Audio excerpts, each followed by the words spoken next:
大家好，歡迎來到今日頭條，我是主播小飛。今天是4月1日。法國總統馬克宏放棄了原本邀請習近平出席今年G7峰會的計劃。根據法國總統府最新消息，馬克宏在考量日本等盟國的關切後，決定不對北京當局發出邀請。這個決定可不簡單。原本馬克宏打算在自己主辦的G7峰會上演一場大秀，希望透過邀請習近平來彰顯法國在國際舞台上的影響力，甚至試圖在歐洲重塑對中國的話語權。但這個想法立刻遭到日本政府的強烈反對。日本官方明確表示，G7是建立在共同價值觀基礎上的團結組織，不應輕易向北京當局敞開大門。除了日本，其他G7成員國也對這個提議表達疑慮。畢竟北京當局在新疆人權、台海軍事威脅以及對俄羅斯的曖昧態度等問題上，早已與西方民主陣營站在對立面。面對盟友的壓力和現實的外交考量，馬克宏最終選擇妥協。這次吃閉門羹事件再次凸顯出北京當局在國際社會中日益孤立的處境。習近平原本期待藉由G7峰會來突破西方的圍堵，如今只能眼睜睜看着這扇大門在面前關上。分析人士指出，這不僅是外交上的一次挫敗，更顯示出即使是相對友善的歐洲國家，在涉及核心價值和同盟關係時，也不會為了北京當局犧牲與其他民主國家的團結。未來習近平想要重返國際舞台中心，恐怕得先正視自己在人權、軍事擴張等問題上的惡劣紀錄。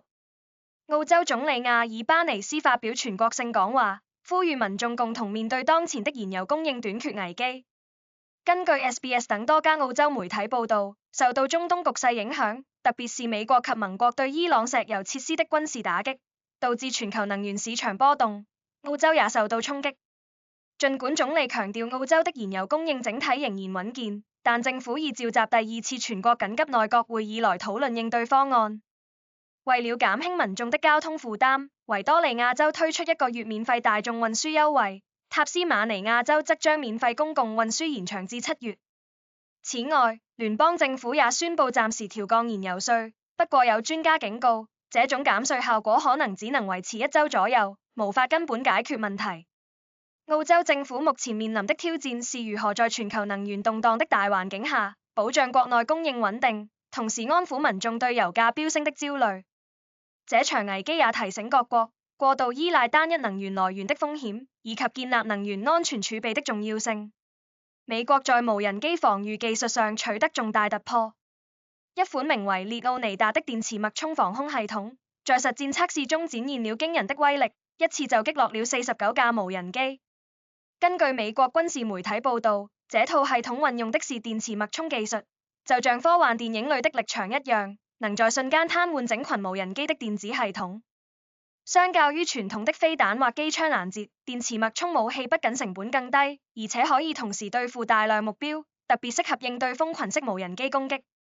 軍事專家分析，這種微波武器技術預計在2到3年內就能成熟部署，將徹底改變未來的空戰規則。值得注意的是，這項技術的開發背景，正是烏克蘭戰場上無人機戰術的快速演進。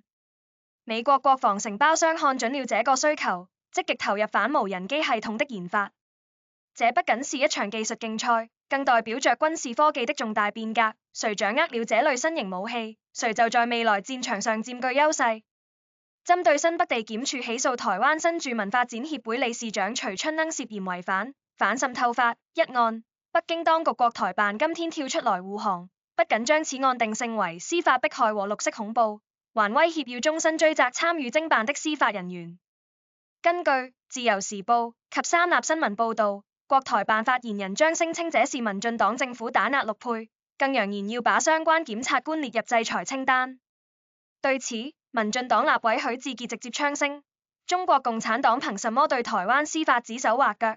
學者周軒則分析，國台辦如此激烈的反應，反而透露出3個重要訊息：第一，徐春鶯案的起訴內容很可能確有其事；第二，這個案子戳到了北京當局的痛處；第三，北京當局未來對台灣的制裁清單會越拉越長。這起事件再次凸顯出北京當局利用在台協力者進行統戰滲透的企圖，而台灣司法體系依法偵辦，正是捍衛民主法治的必要手段。面對北京當局的恐嚇，台灣更應該堅定立場，不能讓外部勢力干預司法獨立。以上是今日新聞摘要，感謝你的收看，我們明天同一時間再見。